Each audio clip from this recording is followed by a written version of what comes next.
Hi, my name is Christopher Onwuasoanya and I'm the president of AWPS Renewable Energy. I've been self-employed since 2013.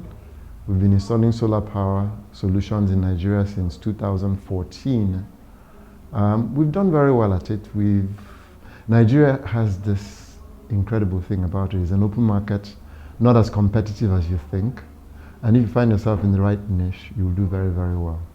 So that's me. Prior to that, I was the vice president of investments at JP Morgan. I managed assets for rich people.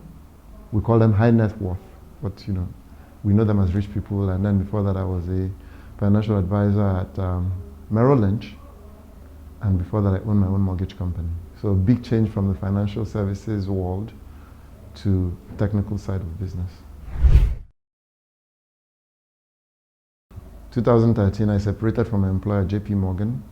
And at the time, I did not even think I was going to get into solar. I wanted to go back to another financial advisor role in the US.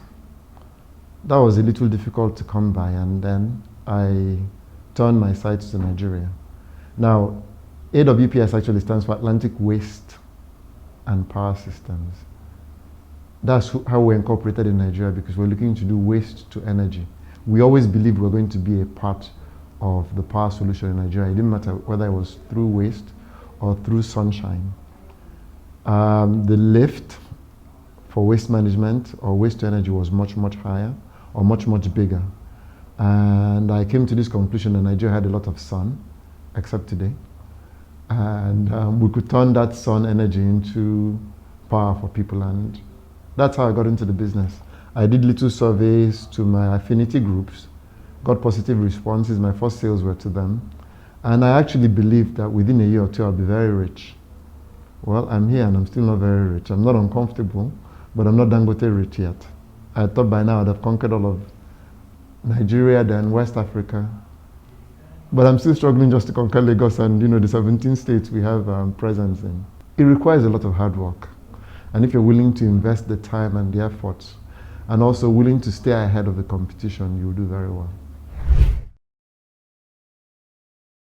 I've always been very good with my hands. I've always been very technically inclined. As a child, I was the one who would do the car service. I'll do oil changes. I'll check the oil. I even learned how to, well, this kind of dates me. But in the old days, cars didn't have sophisticated ignition systems, so they had contacts. And I learned how to, do things like that. So when I decided that I was going to get into this business, I didn't know anything. The assumption is that you just cobble things together and put it, put things together and boom, it worked. And that's the belief I took in. I had actually done some installations. I found a manufacturer in China who made us promises, and we made our first sales based on the promises that the manufacturer had made to us. And it was after I had done installations that I actually went back to the US and took classes on doing solar, installing solar, knowing the basics of solar. I didn't know the basics of solar when I'd done the first installations. I even got to there is an organization in the US called NAPSEP that does certifications. And they do continuing education classes for people like me. And I got, intro to solar certification. And then what mistakes did I make? First set of equipment we imported, we did branded stuff from a no-name company, and they failed miserably. And then we decided to, up the ante. We found a different manufacturer, replaced all the stuff that went bad at our cost. And that manufacturer, in our mind, was really good, because what we understood about what the business was and what we know today, that manufacturer today would not even come through the door. So what mistakes have we made? We've bought crap. That's the best way to put it. Once we realized that there was a standard we needed to meet, we started dealing with the reputable manufacturers, the Schneiders of the world, the Victrons of the world, the Outbacks of the world. Those were the only people's equipment we installed for a while. And then as we understood what we wanted from our suppliers and our manufacturers, we changed direction away from them. So my background is a little odd. I was not born in Nigeria.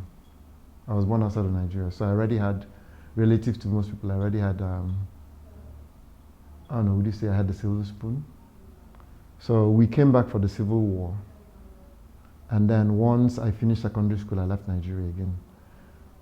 People leaving are driven by different things. Where I am today, I'm not paying school fees. My youngest child is 24. My oldest child is 33. He's married for 8 years this year. So what motivates me is different from what motivates people who want to move. Nigeria presents opportunities that you wouldn't find in the civilized world. I can get up tomorrow and start up a business, and the barrier to entry is very, very low. I don't get regulated like I would somewhere else. I can make promises that I wouldn't deliver, and there are really no consequences. I make decisions that I want to be an ethical business. I make decisions that I want to deliver a service level that people are not accustomed to. It's decisions that I make because I want to be that person. It's not driven by regulation. It's not driven by government. So why did I move back? The return on investments here are much, much higher than the return on investment there. It's a much more competitive landscape over there than it is here. So where in the US I'll be competing for 5%, here the margins are substantially higher than they would be if I were in the US. There is no such thing as an average day. There was a time when if I did 100, I was looking forward to doing 100 million in sales. On an average month, we do 200 million in quotes, in estimates. Okay, we didn't do that in a year before. I can guarantee that every day the phone, someone is asking me to send them an estimate for services. Give you an example, a customer, I had met her at the gym. We got to talking, they call me Dr. Sola, it's my YouTube name. Dr. Sola, you know, we shared a birthday, that's how we started to talk. And then she lives in a serviced building, and her service charges are 3.5 million a year just for power. So we've been talking. I didn't think she was serious. She asked me questions. Then she was the one calling me, could you send me a quote? Could you send someone over to my place? I sent a tech. We did a survey. Then she called me to remind me to send her a quote. I sent her a quote. And the quote I sent her was, you know, relatively big numbers, and I'll address that in a second. She goes, my ACs are non-negotiable. So I sent a new quote, and the number was even higher.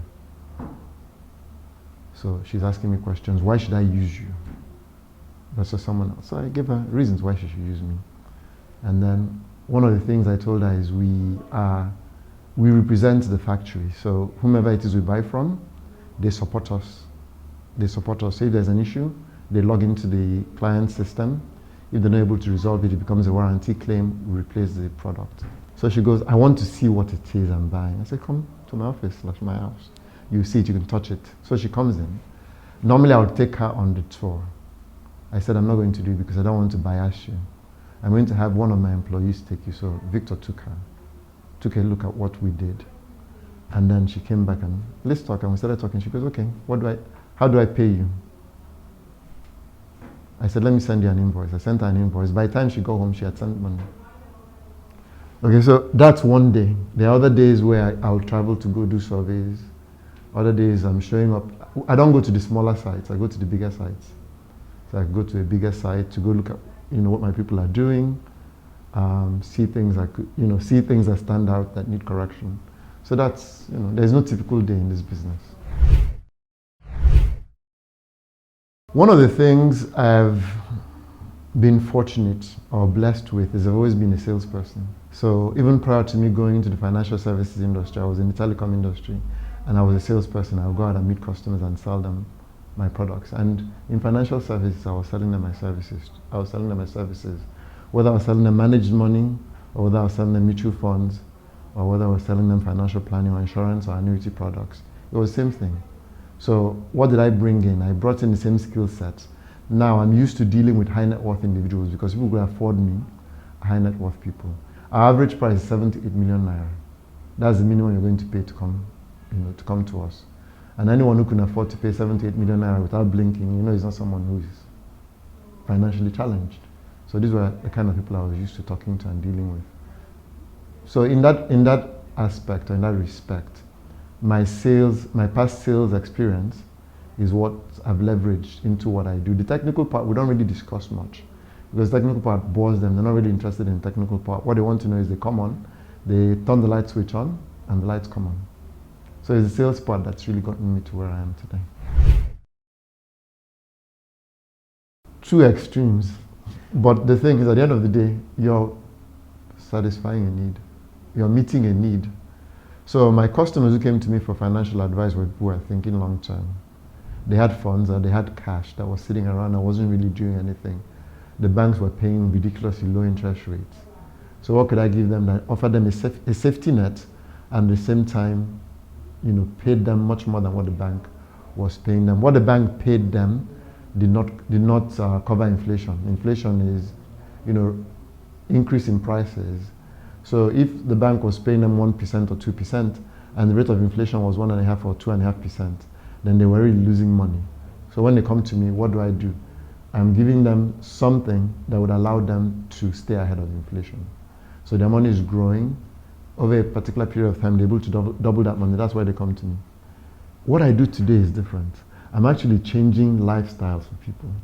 I'm changing mindsets. I'm changing expectations. I'm improving quality of life. So let me give you what I mean by that. I'll use one customer in Port Harcourt. He'd had inverters before he met us. Then we installed for him. They always run a generator. Then they go through a period where they weren't running generators anymore. And one day they had to run the generator. Do you know the wife complained? Honey, the generator is, I didn't realize it was that noisy. It's bothering me. The generator was not next door, it was far enough. But they'd gotten accustomed to having power with no noise. Do you understand? And that was when it started to click. That, we're really changing the way people think. A customer loses power, right? With us, the phones will ring. If the power goes away from the grid, they're accustomed to it, they expect it. Their generators, if they have issues with their generators, they expect it. But with us, they expect to have 24/7 reliability. They expect to have 24/7 power. And if there is a slight chance that something goes wrong, they panic. So we've changed their expectation as to what power delivery should be. That now has become a part of daily life for them. And if something changes, it disrupts their life in ways that, to me, doesn't make any sense because it's where they were before, but now they've changed where they presently are. Did that make sense? Yes. Okay, so one last one. A customer we'd installed a small system. The system failed. They had lightning storm that hit the building. And strangely enough, our panels were the highest point, so the panels took the hit. The inverter was fine. No, the inverter went off, but the charge controller remained on. The man now freaks out, calls me, I show up, he's out at 10 o'clock at night, and we couldn't resolve the issue. Do you know what? He turns on his wife and starts blaming her. Why did you turn it on? You shouldn't have turned it on. You understand? He was very upset that he wasn't going to have power, which was a place he was 2 years before. The expectations and the mindset changes. These stories I told, actually. Do you know, when you finish, right? First of all, there's skepticism because they've had very poor experiences. And then you come to them and you bring a totally different expectation and they can call you. You will answer. You will come. You come to their house and sit down and they'll feed you. You understand? They're happy to have you. And the part that blows my mind is they call you sir. Thank you, sir. Welcome to house, sir. Dr. Sola, we're so happy you came. You understand? It's like, are you serious? I'm the vendor, but they don't treat me like a vendor. It's like you feel like you're a god with a small g. Do you understand? Dr. Sola, I did not come up with that name. It was a client that actually called me Dr. Sola. And then I adopted the name and I became Dr. Sola. So it's been extremely, there are so many stories I can tell. Let me give you an example. A hotel we did in Ogun State. It was our largest installation. 180 kilowatts in solar panels, 255 kilowatts in PV, and 250 kilowatt hours in storage. They were spending ₦1 million every day for diesel. Buying 500 or 600 liters. Somewhere between 600 and 800 liters. I can't remember what the numbers were exactly. And then when the system came on, they were now burning 200 liters of diesel a day. Okay, big change. So now the day the system doesn't come on, our phones ring. It's not on. What's going on? But for a year, they ran a generator and it wasn't an issue. The minute our system came on, it now became the generator. They didn't want the generators running anymore. So those are the kind of things it's satisfaction of knowing that a customer within a very short time period could recoup that investment they made in the system. So do you recognize that even though we look at the technical part of solar, right, there are so many moving parts. So give you an example.